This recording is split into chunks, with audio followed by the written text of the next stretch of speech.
Heather. All right, Dave, are we good to go there?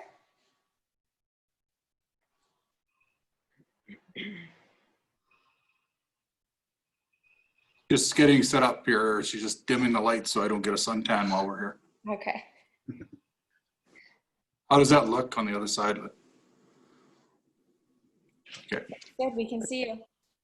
Yeah, at least people can see me and hear me at the same time. For sure. That's what matters. Okay, well, that looks okay. Do you Thank want me you. to hang out for a little bit and just Just to make sure, because if the phone rings, it kicks me out. Okay, 1 second here. They're going to do a tech thing here for me. For sure.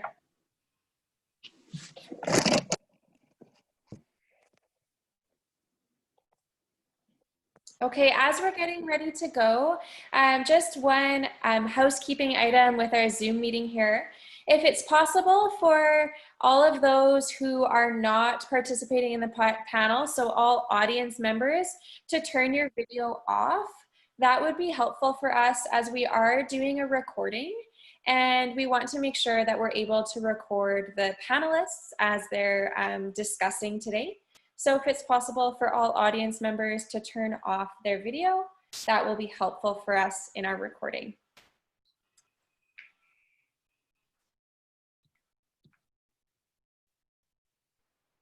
Thank you so much.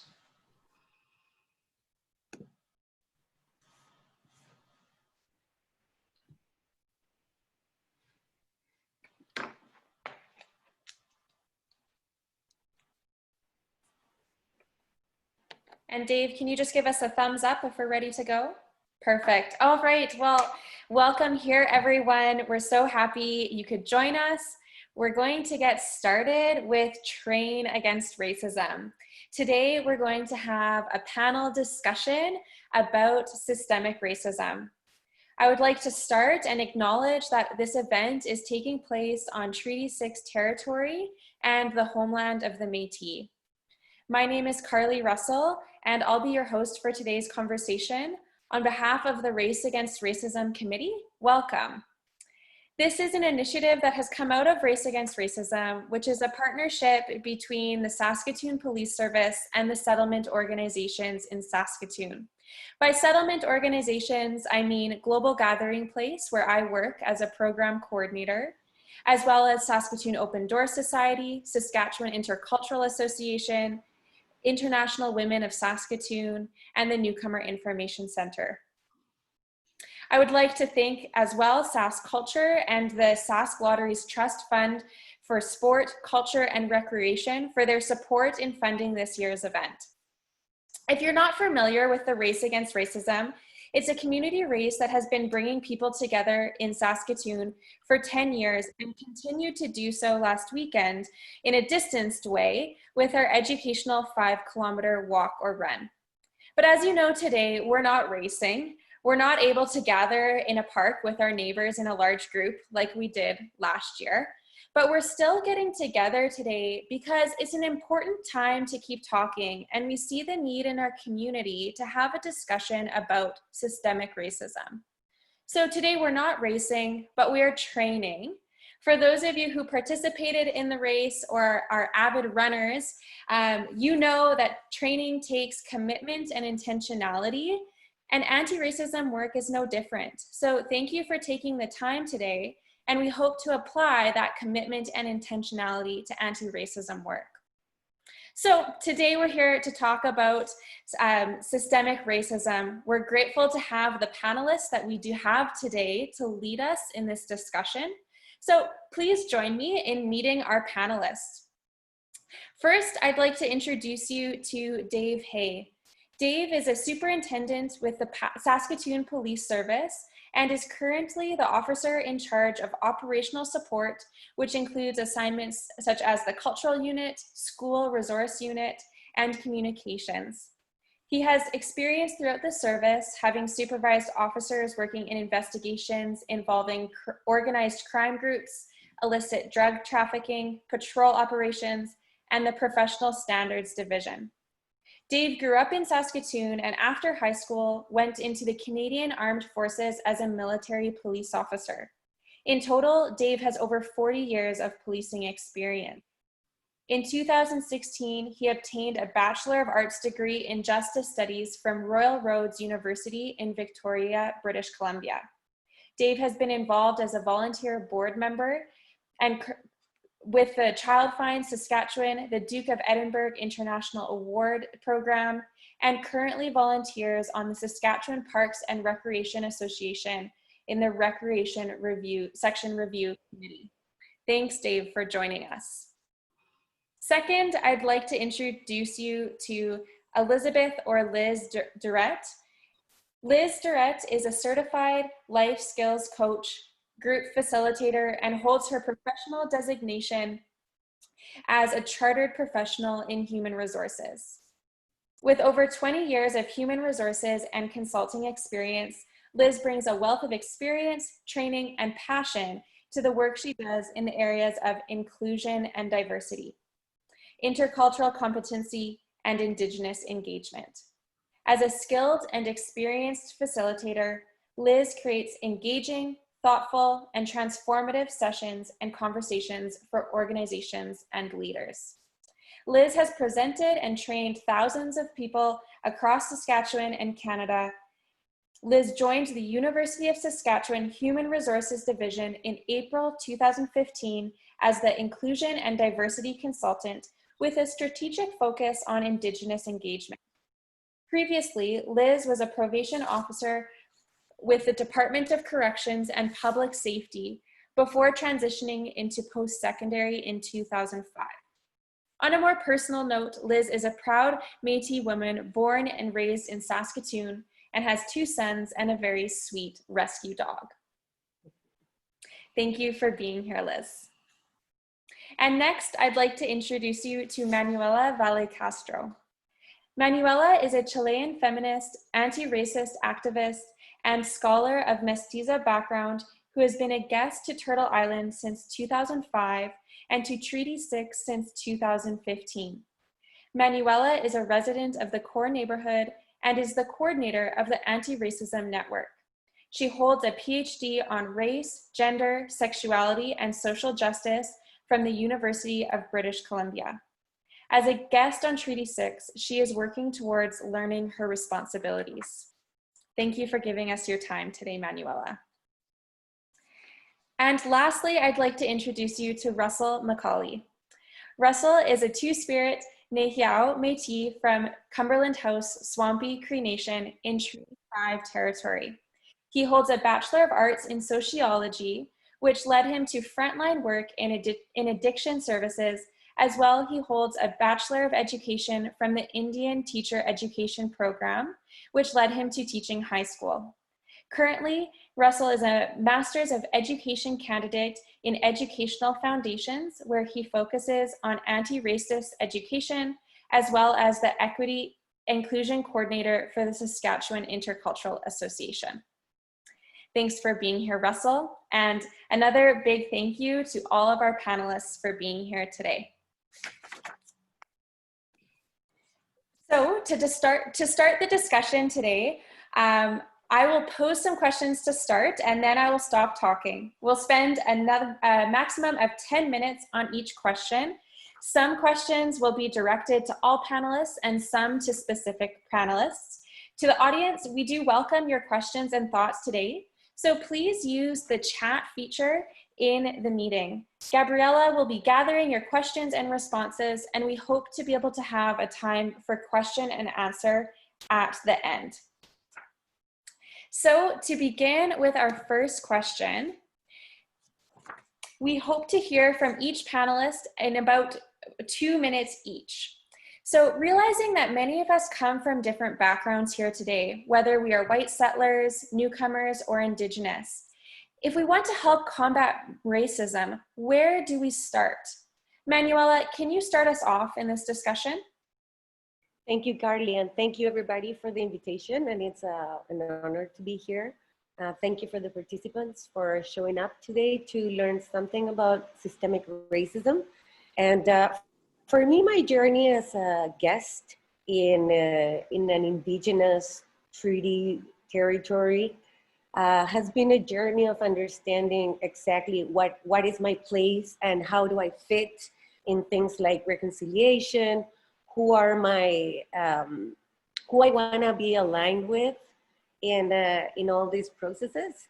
So as I said, I'm Chilean, I'm a newcomer from South America, and I've made Saskatoon my home, and the core neighborhood my home.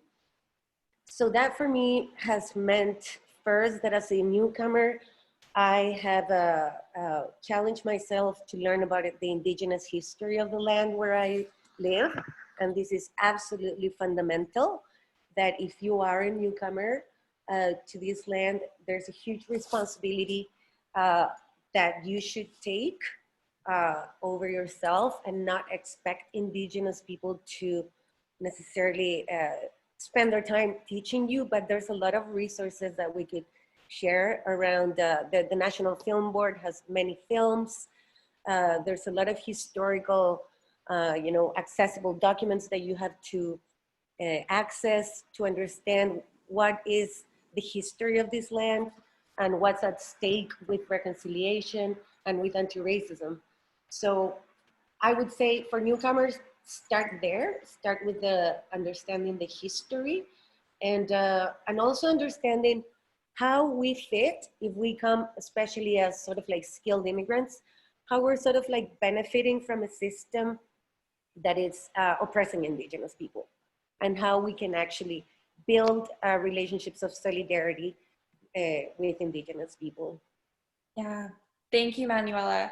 Next, Russell, could you share your thoughts on where do we start? Well, from an Indigenous perspective, I would definitely recommend learning your culture, learning your traditional values. Definitely start with your language. I'm trying to learn my language. I know it's really hard, especially for urbanized Indigenous people like myself. There's so many different dialects, and when you try speak your language, it's it's different in many spaces. But yeah, just don't internalize the forced colonization that's still going on and still widely present today. Combated by, again, learning your history, learning different worldviews, understanding where you come from, so you'll know where you're going. Thank you, Russell. And Dave, can you offer your thoughts as well on where do we start?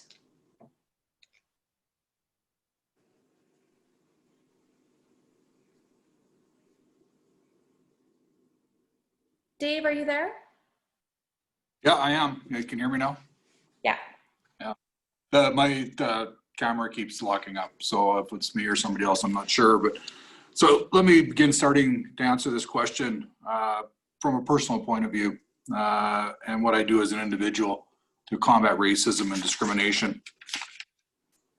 I always believe that we're the sum of our experiences and some of the people that we encounter in our day-to-day life, and professionally how that impacts me.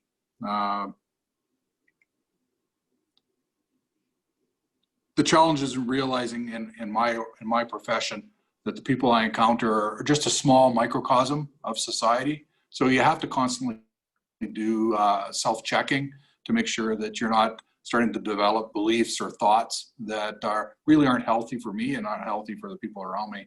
That's the first step, I think, in combating racism,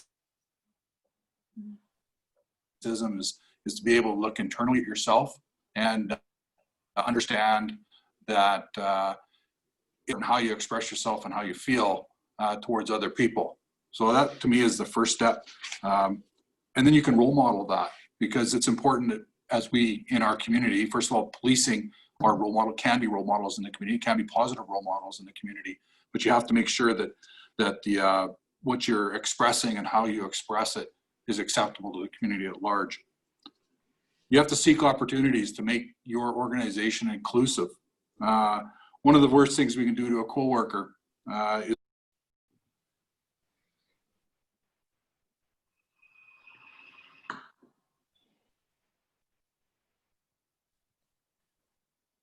Dave, you've frozen up there. to make them believe they're pretty. Oh, yeah. Is that working now? Yeah. Okay. So we have opportunities in our organization to make sure that we open up areas that have often been a barrier to female officers. So we have to look for those opportunities, and we have to take advantage of them when we find them. It's not about tokenism, it's about putting the best person in the job, but often there's more than one good person to go into any specific area. Now, at a personal level, I connect with this because I'm a father of several daughters, and I would want the leaders in their organization to treat them exactly the same way. Give them opportunities and not hold them back. The last point I'd like to raise is the importance of leadership in combating racism and discrimination. Being part of the herd isn't always the right thing to do. It's important that we stop and look at something and express ourselves when we believe it's not right. We have to speak out. We have to speak out internally in organizations and externally in our larger communities. Right, right. Thank you, Dave. And Liz, can we take a couple minutes to hear your thoughts on where do we start? Sure, thank you so much. I think, this journey is really about knowing yourself and your position and where you are. Because if you don't know yourself and the privilege that you have, and as an Indigenous woman, I also have privilege.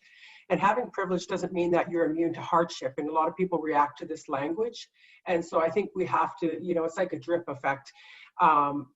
You start acknowledging your own privilege and understanding and ask yourself why you're reacting, right? We're always reacting to things. And so we have to be very self-interrogating, and the information we've received, where's that information coming from? Because so much of it is it's so built in that we don't question the information that we've gotten through our education system, through religious institutions, through a number of different things. And so we have to start questioning that, because this is about learning, unlearning, and relearning. It's not just one process, it's multiple processes. And I think it takes a lot of courage to take ownership for your learning, because, as Manuela said, it's not just up to Indigenous people to learn and to sort of keep for a lot of people that have been through a lot of trauma, to keep reliving that trauma. I think people have to take ownership for that learning, and then come together once that knowledge is there. And how do we collectively come together and start dismantling racism within the organizations that we belong to, but also others? And how do we support one another across communities? Because it didn't happen this way overnight, and it's not gonna unhappen overnight. But I mean, I believe this journey starts with yourself first, and your position, knowing yourself, your biases, and really unpacking some of that so that you can come together authentically. Because it's also, you have to have a vulnerability in this work, because it's scary, and to step into that space and be vulnerable and saying, these are some of the things that I've learned, but I want to unlearn them and I want to relearn something else. Thank you. Yeah, thank you, Liz. And that's great to bring up that it starts with yourself, and there's a common theme there that everyone mentioned. And so moving forward, Manuela, we need to clarify a little bit more about what we're talking about. We're talking about individual, but we're also having a conversation about systemic racism today. So what is racism? And can you define the difference for us between individual and systemic racism? Thank you. I think this is a really important question, and we also should distinguish between racism and discrimination and prejudice. And these really help us kind of like understand what is it that we're trying to address. I learned from one of my mentors, or femtors, like I call her, Verna St. Denis, that one of the main challenges in anti-racism is that we've been socialized, we've been taught to understand that racism is always something individual, intentional, and sort of like interpersonal, that you do like intentionally as a person to another one. And of course, this is a very limited way of understanding racism, because not everybody does that, right? And yet we have systems and policies and institutions that create very different outcomes from different people, right? And this is our indication of what we're talking about today, what we call systemic racism, is the racism that is embedded historically in our institutions. We have to remember that at the time that many of our main political and economic and justice institutions were created, there were two main discourses, and one was the hype of male superiority, as Dave has mentioned, and the other one was the hype of white superiority, right? So a lot of, if you think about like the university or institutions like that, they were created by and for basically affluent white men, right? And everybody else was excluded. So a lot of institutions, right, that now are kind of like moving into equity and diversity, still have at their core very, racist and sexist dynamics and things that are unintentional and are unconscious, and that we need to unpack, that are, for example, even embedded in the language that we use every day, right? So even something like the way that we perceive what crime is, right, is completely already built on a discourse of race, right? And of class, right? Who is considered, like dangerous or things like that. So that's why we're inviting people to think beyond what they, like, nobody identifies as a racist, right? We're all, or most people wouldn't identify as a racist. But the problem is that we have to start somewhere else. We have to start not trying to present ourselves as, no, I'm not racist, but rather to see like, oh, I wonder how many things I've learned in my life that are super racist and I haven't challenged, right? That I haven't thought about it. In the same way that when the Me Too awareness movement came globally, we were like, oh, wow, I have to rethink everything that I thought about the way that, consent and all these things happen. So it's shifting culturally, and we're having this global awareness ever since the case of George Floyd happened in May. We're talking about systemic racism. It came out yesterday in the throne speech. So it's important to understand that we're talking about a type of racism that it's completely embedded and historically rooted in our institutions, that is enacted without the intention and the individual, will of, it's not located necessarily on individuals, so that it requires a different kind of framework and analysis. I hope that clarifies a little bit. Sorry for the long answer. No, that's great. Was there any other panelists who would like to add anything about the differences as we're talking about individual and systemic racism? Sorry, and I think I didn't, maybe if somebody else wants to clarify the difference between racism and discrimination. So, for example, we've heard that sometimes in media or in public discourse, people refer to something like reverse racism, right? That would be when a person of color is perceived to be discriminated against white people, right? And this is a problem, because this is actually discrimination or prejudice, but we don't talk about racism until it has this dimension of being embedded in institutions and in history, right? So the element of power is what makes prejudice and discrimination into racism. Does that clarify a little bit? Maybe somebody else in the panel can help me. Well, I was just going to say, when people have used that comment with me about reverse racism, and I said, until the power, so when you think about, superiority and any of those things, and an oppressed group or marginalized groups are down here, reverse racism would the indication would have to be that you've switched the power dynamics, and that doesn't happen. Until the power dynamics have happened and people are in power, then that would shift. But we don't see that happening anytime soon. So what you get then is oppression and people, fighting back and retaliating, or, and so, I mean, it is not reverse racism. It is oppression being people reacting to that oppression. So I think that's, until the power shifts, there's no such thing as reverse racism. And there actually is a good resource that we included on the website. So if anyone wants to really look at the video of what reverse racism is. That video does a really good demonstration. So did I just murder that or not? No, not at all. No, you did well. Thank you. Yes, and Russell's referring to the Train Against Racism webpage that most of you would have found when you came to register for this event.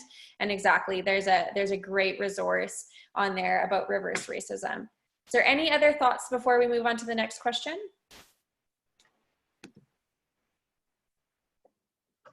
Okay. Then further, we've been talking a bit about power and a little bit about privilege in some of the previous questions. And so we need to look at why is a conversation about white privilege important when trying to understand racism? Dave, can we have you start with that question? Okay, it wasn't on my list, but you guys have ambushed me. Anyhow. Not our intent. Maybe if you want to think about it a little bit, maybe Sure. we'll start somewhere else. Sure, we can come back to that. And so then let's move on. And so Liz, you're highly experienced in diversity and inclusion work. What do you see as some of the limitations of diversity and inclusion in addressing systemic racism? When I think about diversity, is we're focusing on all the ways that we are different. We're individuals that come with diverse experiences and backgrounds. And when we talk about inclusion, what I hear quite often is that people will say, you know, we're doing Indigenous inclusion, and I say, well, the tension for me exists that we're on Treaty 6 territory, and that's like me walking up to, you know, Russell's house and kicking him out, and then standing in his doorway and saying, hey, Russell, come in, I'm going to include you into this, you know, into your own area. So I think we have to be very careful and have a really good understanding about the language that we're using when we're talking about diversity and inclusion and versus Indigenous engagement or truth and reconciliation or indigenization, because the limitations with diversity and inclusion is that we're talking about inclusion of people of a broader subset, whether it's persons with disabilities or protected groups or, you know, newcomers to Canada. We're talking about how do we include them into the workforce, but it doesn't address the structural barriers that have been built over centuries. And so that when people are coming, they're just being brought into a system that's already established, and it doesn't represent them. It doesn't speak to who they are, maybe as individuals, so they're being kind of set into a situation that's already there. Now, the benefits, I guess, of doing diversity and inclusion work, and it depends on who your practitioner is and what your outcomes that you're seeking, but that if you're doing unconscious bias work and you start introducing these concepts through diversity and inclusion, you're taking some of the work out of sort of some of the bigger, broader work around, you know, discrimination and harassment, around anti-racism work, because people start getting used to these terms around white privilege. And examining some of that, but also how does that show up through your bias, through unconscious bias? And so it starts opening people up to that discussion without being full on. And then by the time people start exploring more, I think they're much more open and they're hearing these things without reacting, so that they can start going a little deeper, but also looking at their own institutions about what their policies, who does it reflect, who does it benefit, who's actually gaining from these policies, or who does it keep out? And so I think, you know, with diversity and inclusion, I think there's a lot of benefits, but you have to be very selective about your outcomes and what you do want to achieve. And it's a pathway toward doing bigger and broader work. So I think it's a starting point. I don't think it's the end game. I think we have to continue to build on that work. Yeah, and Russell, I know that you work a little bit in equity and inclusion work as well. Do you have anything to add in thoughts of what are the limitations or in regards to that? I love everything Liz said. That was a wonderful answer. But I guess if I was going to add anything, it would be, I guess, just echoing the leadership roles. If you really want to truly engage in, for example, Indigenous content, it would be including us in conversations where policy is taking place. Don't just invite us to do an honor song with a drum and a dance, because that's tokenized. We love sharing our culture.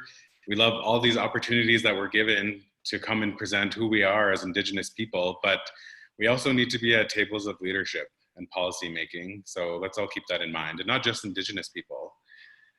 BIPOC in general need to be at those tables. I guess that'd be the only thing that I would add. Mm-hmm. For sure. So Carrie, can I just add on to what Russell said? And I think he made a really good point.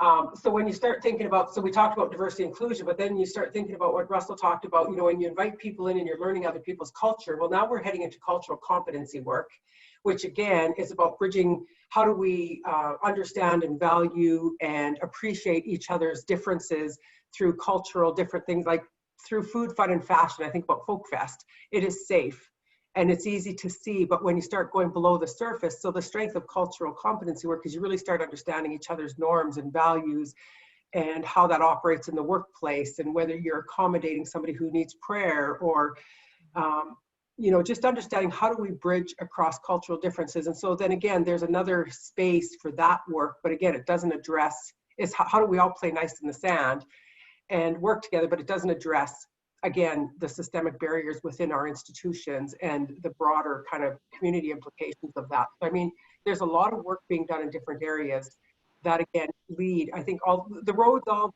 intersect and have passed to anti-racist work, kind of as the, in my mind, is sort of the pinnacle of where you want to end up.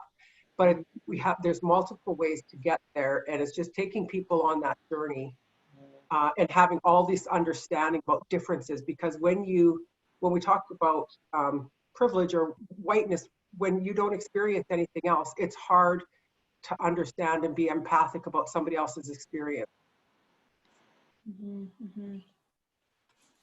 Can I just add something on like the wonderful answers that Russell and Liz had provided? Because I think that you're absolutely right, Liz. Diversity and inclusion is maybe it's not the end game, but it's definitely a needed step, right? Is that where it's definitely like, if we don't go through that, it's really hard to get to the other place, and especially in Saskatchewan, right? Because we do have a lot to, it's for real, because people don't necessarily have like much exposure to other cultures. There's a lot of like communities that have like, you know, just have been people have been raised in very white spaces. And so even just like starting to expose them to like cultural diversity is where we need to begin. But not only that, but also to address gender and sexual diversity, right? And other forms of diversity, and diversity within diversity, right? How like not all Muslim people are the same, and not all Indigenous people are the same, and not all Latinos, you know? And so it's definitely, they really complement each other. Mm-hmm. Mm-hmm. Yeah, there's a lot of intersectionality between them. Mm-hmm. So yeah, the inclusion and diversity work is a stepping stone on our way to working in systemic racism work.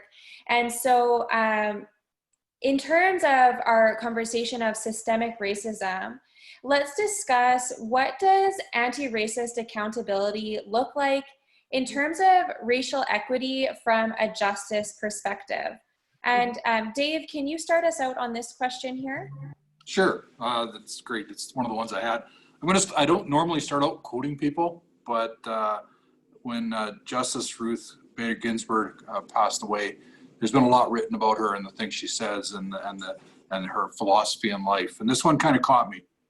And I think it's pertinent to our discussion today, that real change, enduring change, happens one step at a time. And when I look at my organization, the Saskatoon Police Service, I see we're involved in a whole host of different things that we do. And when I talk about justice, initially I'm going to talk from the policing perspective. The Saskatoon Police Service sits on national committees, it sits on provincial committees, it sits on local committees, all around equity, diversity, and inclusion, police ethics and accountability, missing murdered Indigenous women and girls inquiry, the City of Saskatoon Diversity and Equity Inclusion Advisory Committee.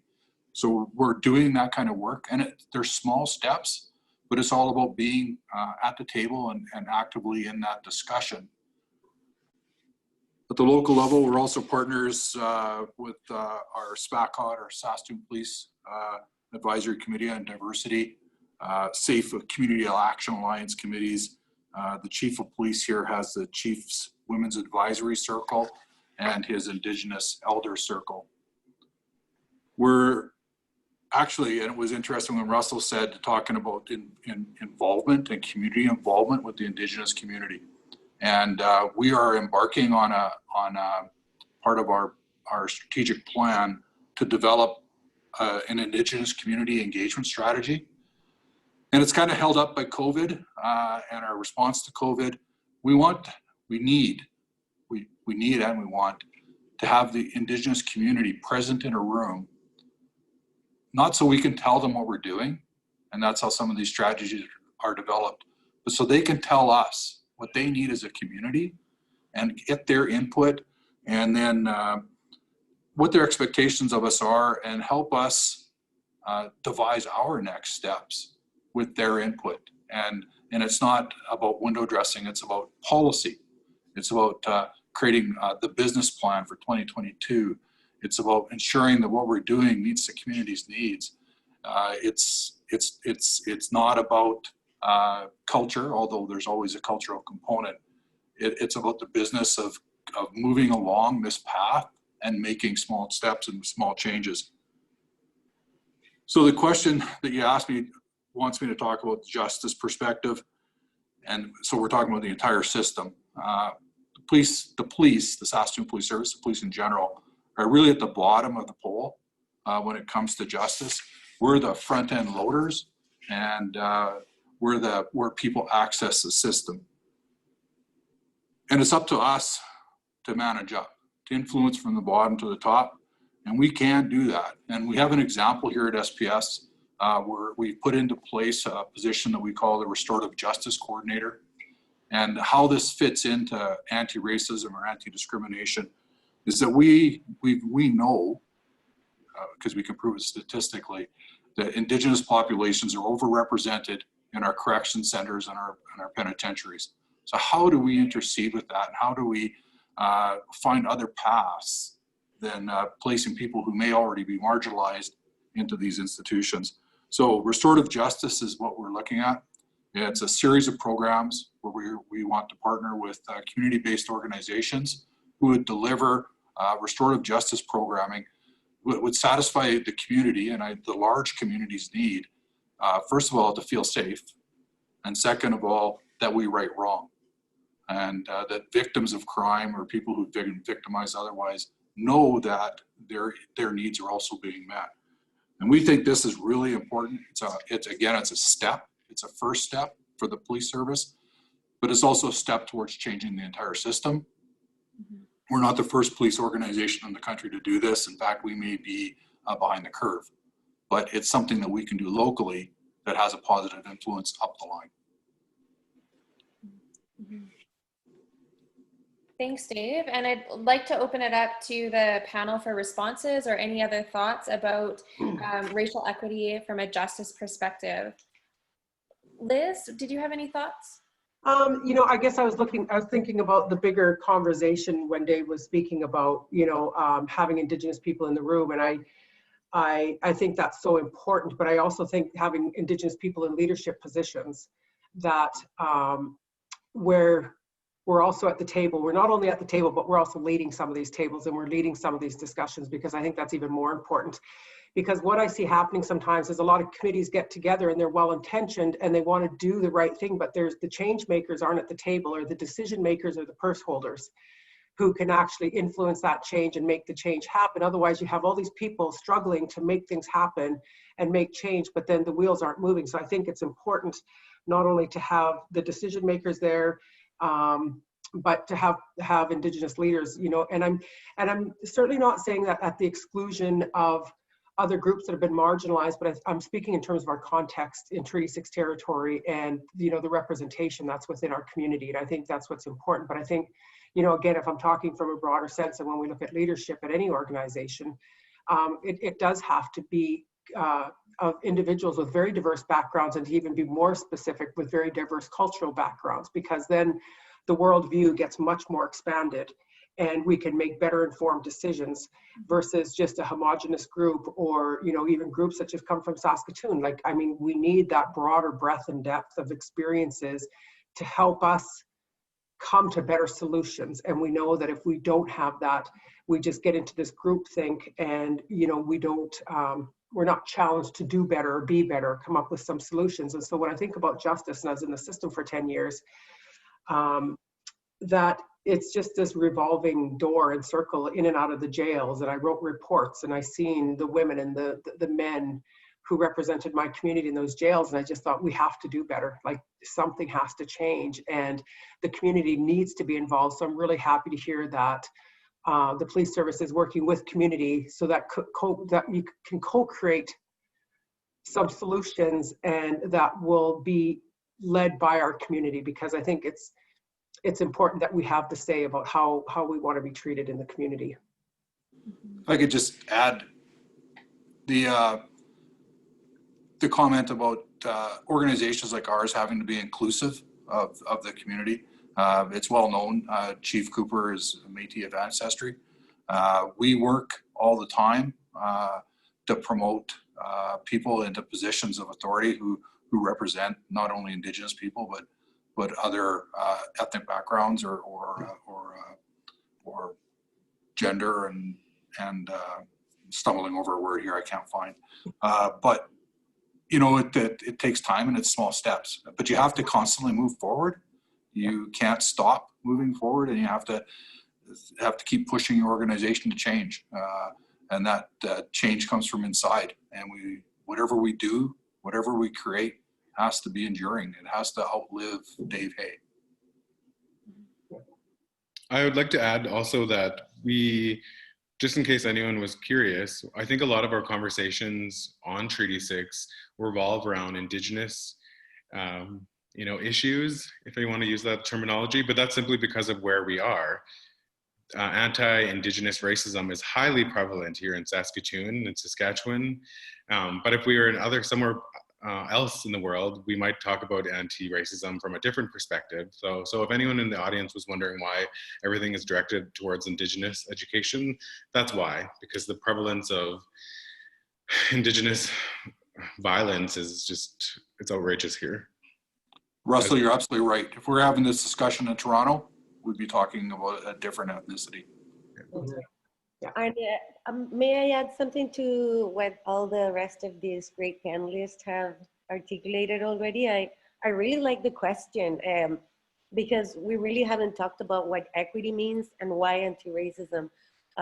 You know, the indication that we have of success is racial equity, right? And it refers precisely to those outcomes, right? That in the case of justice are so dramatic and so unacceptable in our province, right? We know that of 95% of the female inmates are Indigenous, 85% of male inmates are Indigenous, 86% of children in care are Indigenous. And we know that, like what Liz said, there's a rotating door. There's sort of like a circuit between foster care and you know, the poverty, foster care, prison. You know, there's sort of like something really problematic happening there that we're not just going to be able to fix with culture, right? And that's where I think that it comes that we need to really think about how are we going to change those outcomes? What is needed to change those outcomes?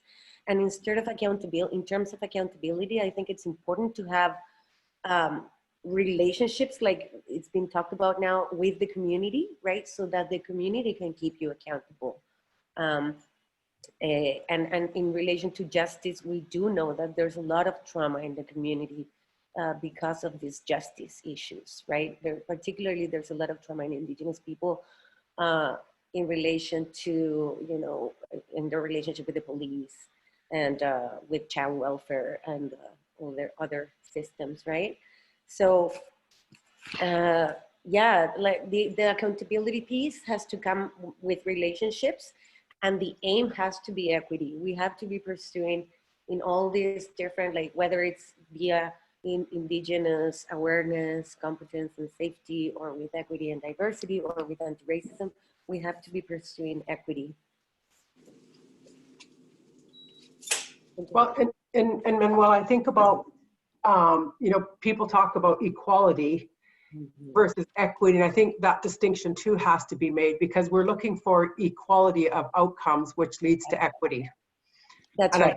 I think that's a really important distinction. Yes, it's the acknowledgement that we're not on a level playing field, right? Where everybody succeeds according to their skills and merit. We're in a society that is structured to give a lot of awards and rewards to some, and to put a lot of barriers to others.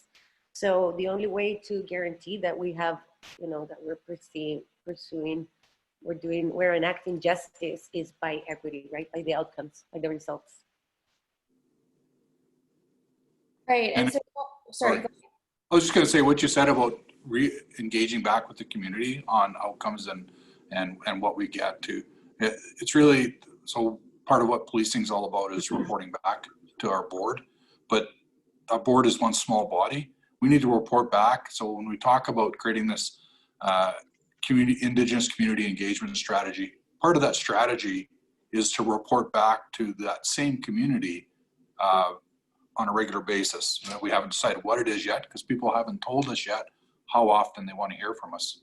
And potentially, Dave, I think that we're trying to move to actually having a civilian oversight body of the police, because it's something that communities have been pushing for.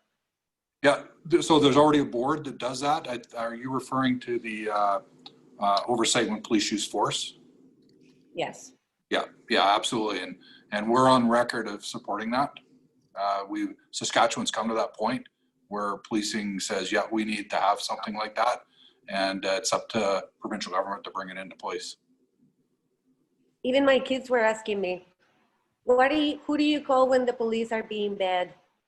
Yeah, well, they can call me. That's what I used to do for a living. So police to police. Thanks. And so we're starting to have this conversation about solutions of how we can end racism. And so, Russell, could you involve us in a conversation about what are more potential solutions to end racism? Sure, but before I answer, did we want to go back to the question that was earlier? Dave owed us a reflection on white privilege. Maybe we can all add, just because I think that's an important question that. Yeah, we can reflect on the question about white privilege. Yeah, so I didn't anticipate that question, but you know, it's hard for me to answer because I'm obviously white, and I've been a benefit of society in Saskatchewan. And so when I look, you have to look internally at this now. We're at a point in our society's development that we need to ensure that those who have assist those who traditionally have not. And I guess that with privilege comes responsibility. And now that's my responsibility as a leader in this community, is to ensure that I take steps to make sure that everybody else has the opportunities that I have. And I firmly believe in that philosophy of privilege and responsibility. They walk hand in hand. And I need to be part of that change. And people who have benefited also need to be part of that change. And we need leaders in our community that are willing to help people, put people in the right place, and so that we can all walk together, as opposed to me thinking I'm in charge. So, and it's a hard thing to do, because you have to check your belief system. Some people have to check their ego at the door, and it requires a lot of emotional intelligence on behalf of people who understand it and have to know. So you have to spend a lot of introspective time at it.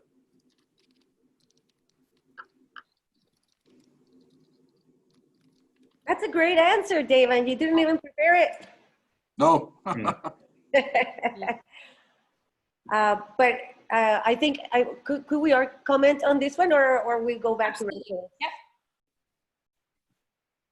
No, I'm very happy that Dave mentioned emotional intelligence, because it is a lot about reflecting critically about your belief system, right? And even about your emotions, right? Like what Liz was saying at the beginning, how you have to sort of like notice your emotions and look at them and be like, oh, where does that come from, right? Does that come from like me feeling threatened about this, or feeling like this is, you know, being implied, and unpack it, because yeah, it's, and the ego part, I liked it too. So, but yeah, exactly, that understanding your privilege is not just, we don't just want to make you feel bad about your privilege. That's not the point at all. It's so that you understand where are the places that you have power and voice to use it towards systemic change. Yes. And you know, it's interesting, you talked about checking yourself. And the point I wanted to make was in policing, in a police officer's career, you're exposed to a ton of trauma. And it's not necessarily your own, it's somebody else's that you see and you experience. And that has an impact on you. And that also requires you to pause and reflect about how being part of that trauma impacts the way you think about people. And it's really easy to get a jaded perception of people if you're not stopping and reflecting from time to time about why you think that way. I'd also like to, oh, sorry, go ahead, Liz, go ahead. No, go ahead, Russell.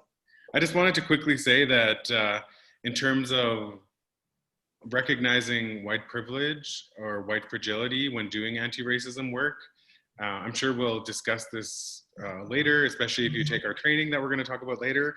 But I want to demonstrate to the audience that anti-racist education is uncomfortable, and that's what promotes a lot of the white fragility and white privilege aspects that are important to teaching anti-racism. But one thing I want to demonstrate for everyone is that it's not unsafe work for example, white settlers to teach anti-racist education, whereas for Indigenous people like myself, it can become unsafe. It's very uncomfortable. It's very traumatic to talk about these historical references. So that's why allyship is so important, because just from being an anti-racist practitioner for a short while now, I can tell you that it is difficult as an Indigenous person to teach this, or I would say more difficult and more unsafe for someone like me, as opposed to one of my white settler coworkers, for example, to teach the same curriculum, the same lesson plans. And that's something I hope that people take away from this, is why talking about whiteness is important for anti-racist education. Thanks, Russell. So Dave, I just want to speak to your point a little bit about what you see in the trauma that goes on, which leads to those unconscious biases and what we're always seeing. And as a probation officer for 10 years, I mean, I worked with my community members who were in and out of the system. And so there's that narrative that starts happening, and you have to, you know, it's this ongoing work about providing a counter narrative to those stereotypes that are continually being built upon is a very negative thing. And I guess what's interesting in this time and place in Saskatchewan, and anybody that's grown up here, we grew up seeing Indigenous people on the street, Indigenous people in jail, Indigenous, you know, so I mean, we're so conditioned to that, what we don't even react. And yet, I think it's so important that if it was another group or somewhere else, we would react, right? Like if things started changing, we'd react. And so it's so normalized that we don't even question it. That to see Indigenous people on the street or seeing them, you know, like, so it's so normalized that this isn't what we chose. It's not something that we just grew up saying we're going to be poor. That's not our culture. Our culture is very beautiful, depending upon whether you're Métis or First Nations. That's a culture of, you know, reciprocity and giving and caring and being, you know, with whatever. And then there's a culture of poverty that is very separate. And that is not what we chose, actively chose. And so I think knowing some of those distinctions, but also saying, would you be okay if this was your family? Like, you know, all of a sudden they're out on the street or however that might happen, and people would kind of be shocked if it was another group. But it's so normalized that we have to challenge that normalization of Indigenous people being seen as lesser than, or Indigenous issues. And I think it's more about Indigenous engagement, Indigenous truth and reconciliation. And there's so much more to this discussion, and it's complex. and it's not going to be done overnight. But I mean, you know, we have 55 people in this room that have come to learn, and then we're going to continue to build and learn and grow, and that's where we start making those change and the bigger change. And so I think when we see an Indigenous person on the street, that's my brother, or that might be, you know, somebody who's related to me or somebody else. That's a person who did not actively choose to get there. This is a long history of oppression and racism that needs to be changed. And so I think I just want to challenge people, because I've heard, you know, at my tables, and I do a lot of training, you know, people are talking to me about Black Lives Matter. And I said, we're absolutely in solidarity with Black Lives Matter, but we're also in Saskatchewan. And for some reason, people feel it's safer to talk about Black Lives Matter than Indigenous Lives Matter. And, you know, I take, what's the word? Offense with that. I guess I'm just going to put it out there. I take offense with that, because we have to be real, and we have to have courageous conversations about this. And it's a scary topic, because people are scared to say the wrong thing. I'd rather have somebody just put their intent out front and saying, you know what, I don't want to say the wrong thing, but I'm just going to say it, and I want to learn, and I want to be with you and work through all this stuff, versus being scared and not saying anything and being a passive bystander. And so, you know, you don't want to get me going, because I'm very passionate about this. And I think, you know, our Saskatchewan context is so important. And, you know, all lives do matter. Nobody ever said they didn't. But we're talking about Indigenous lives matter because of our context and where we are. So continuing forward in our conversation, thank you, Liz, and everyone for your contributions to that discussion. Russell, can we continue to move forward to talk about potential solutions to end racism? Certainly, thank you.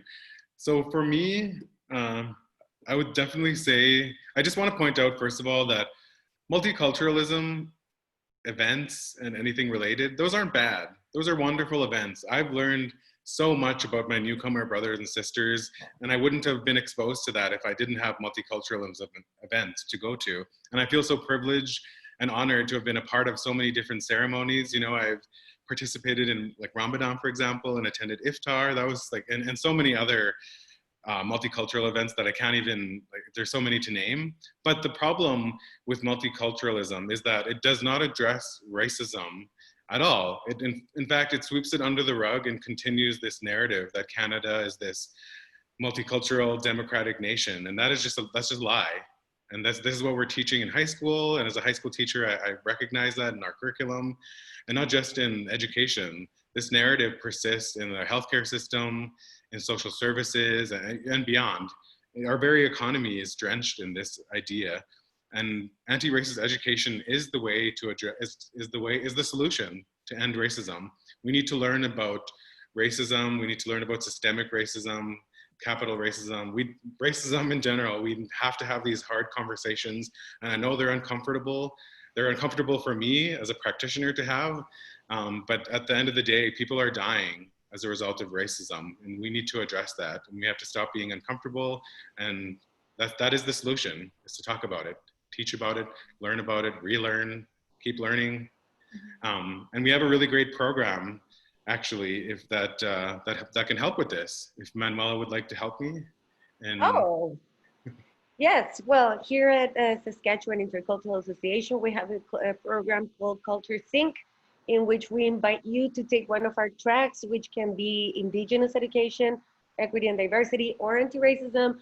And we can take you from the beginner to an intermediate to an advanced level with your organization. And we work with nonprofits so that money is not a barrier. We try to make it accessible to the community as much as possible. And yeah, please drop us a line at cultureteam@Sask Intercultural.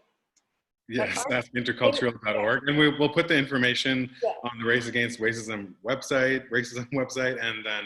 and wherever. You can follow our Facebook page as well at Saskatchewan Intercultural Association. And can I add something to what Russell has said so fantastically about how to end racism? Is the first step to end racism is recognize that we live in a racist society, that racism exists, that white supremacy exists, that unconscious bias exists, that inequity exists, that there's a history. So treat yourself as a recovering racist, as opposed to trying to cling to the idea that you're not racist. That's the best place to start. And then it's easier to move forward and learn all the histories and do all these transformative process that we've been talking about. Mm-hmm.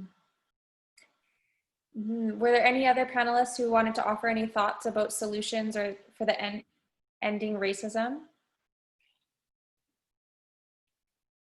Sure, I'll chime in. So I think it's about each one of us being a leadership in our community, being a leader in our community. And like Russell said, you have to speak and be heard, and you have to take chances and opportunities when they present themselves. And it's as simple as taking part in this forum today. And it's an uncomfortable discussion, but it has to be had, and it has to be had from a position that you're going to be part of the solution and not be part of the problem. And you have to, when you make a commitment to it, and ask others to live up to that commitment too, we can move ahead. But there are steps, right? And we have to, once we've achieved one step, we have to take the next and the next, and then it becomes an easier process. Mm-hmm.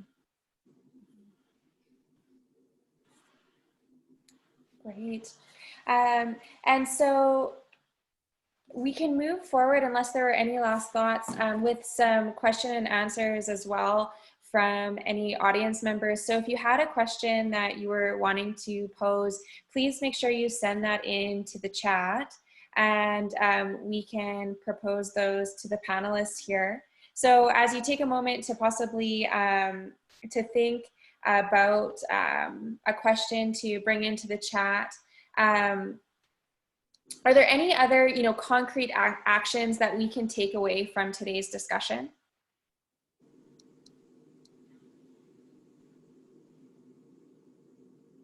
I would say just start somewhere, right? Whether it's book, films, starting training with your organization, just start the dialogue, be brave, and just lean into that discomfort, and take a big deep breath and start thinking about privilege, and just start exploring and find people that can support you. I think there's a lot of people who want to do the work but are scared, but I think collectively, if you come together and start having that discussion and maybe watch a film or things, books. And I know one of the organizations that I recently worked with, when we talked about tools afterwards, they started doing a book club and started reading White Fragility. And they just started having discussions about it, and right or wrong, they're moving forward and they're doing something, right? When I wasn't there to critique their process. It's the fact that they're creating a process and doing the work and wanting to engage further. I think that's what's important, is just starting something. Mm-hmm. Absolutely, I totally agree with that. And I also want to point out that people in the community trying to do anti-racist work should not undermine their accomplishments, because I've heard that, oh, we have a book club, we're not sure what else we could be doing, but even that is a huge step. Even reading, for example, White Fragility and having a conversation around that, that's a huge step. And also I want to just demonstrate that perfectionism, the idea of perfectionism, is a product of whiteness. So don't get lost in the translation that you have to do this perfectly.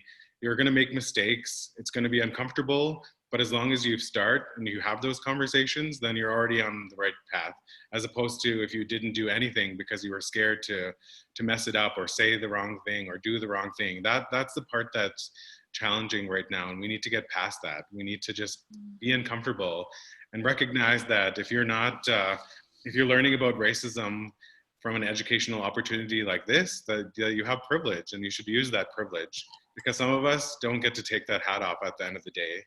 For some of us, racism is our everyday life, and we need your help.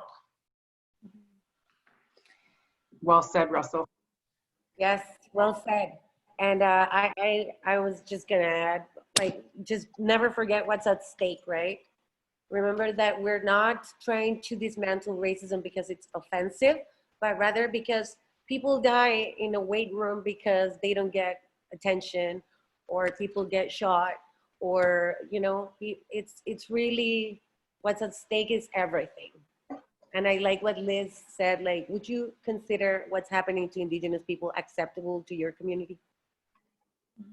I like that question. And we had a question come in from our audience about, what does accountability look like? As a white person, I've been socialized into white superiority and racism, so I'm going to mess up. What does accountability need to look like in the community at the interpersonal and at the organizational level? Mm-hmm. Could I take a shot? Sure, at that? Manuela.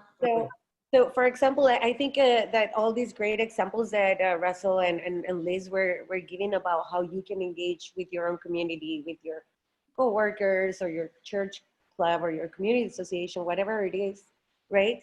That you have, because again, accountability is in relationship, that you have others that can both support you and keep you accountable, right? So that when you say, you know, if anything's, when things happen and the process unfolds, that you can, remain, you know, on check with your peers, and they can call you in instead of calling you out, right?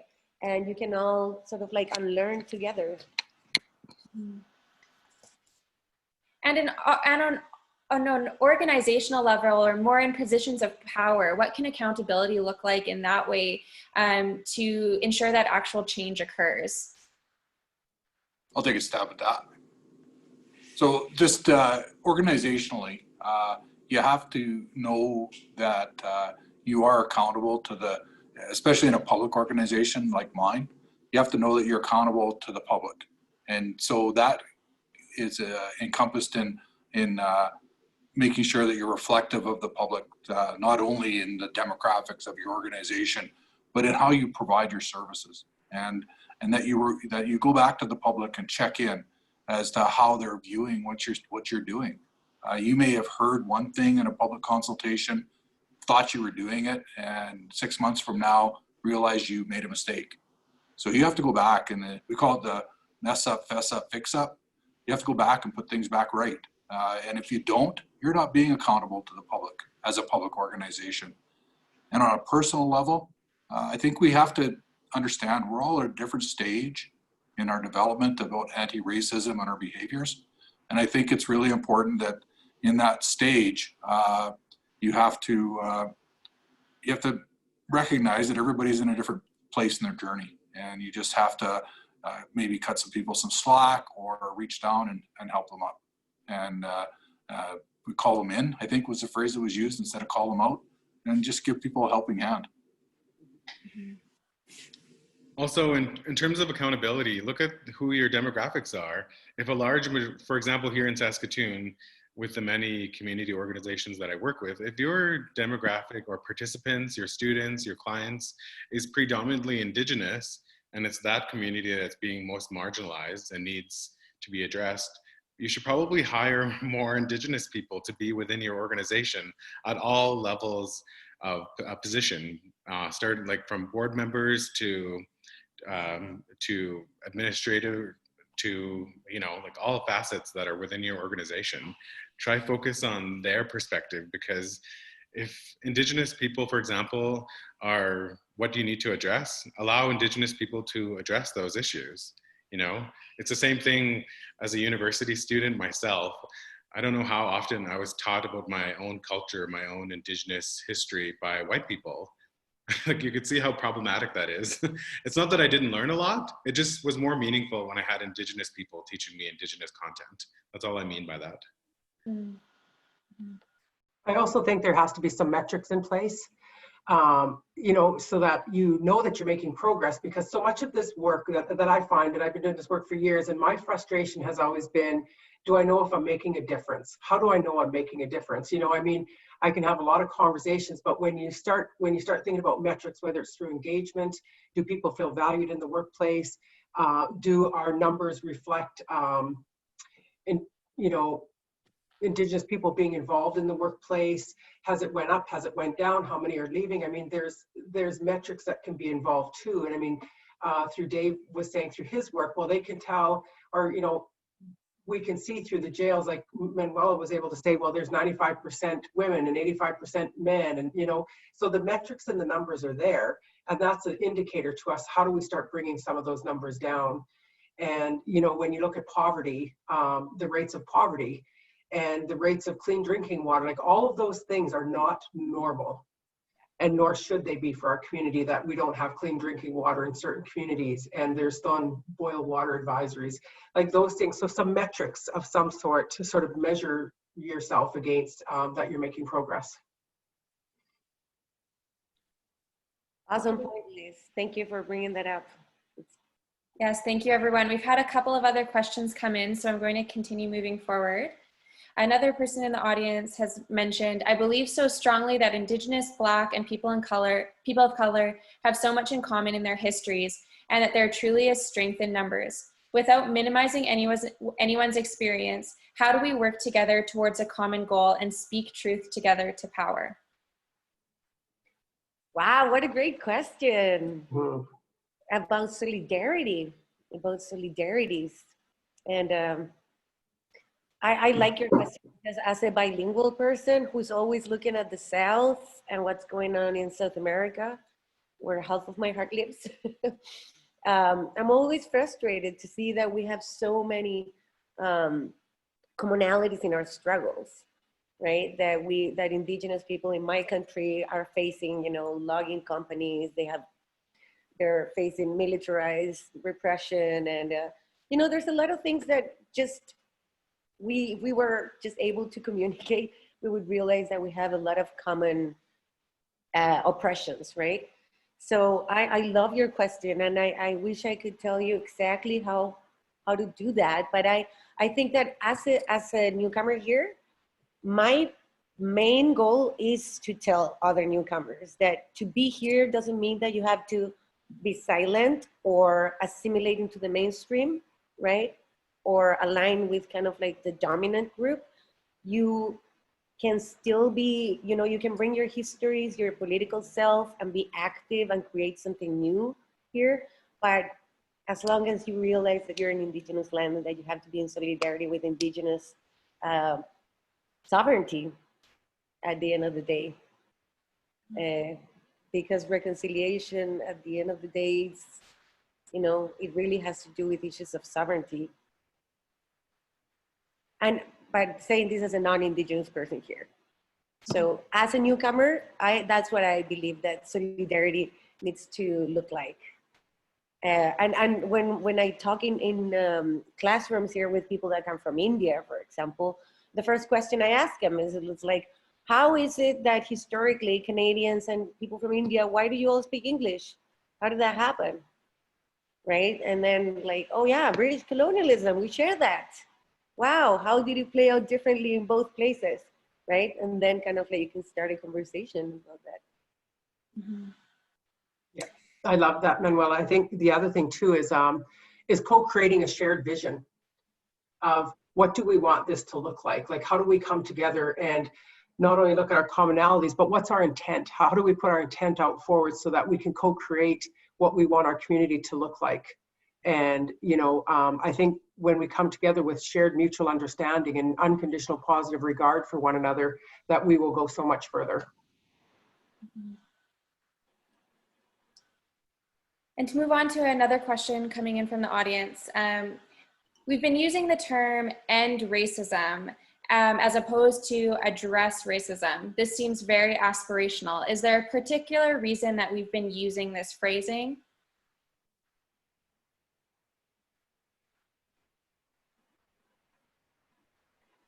Address racism versus end racism.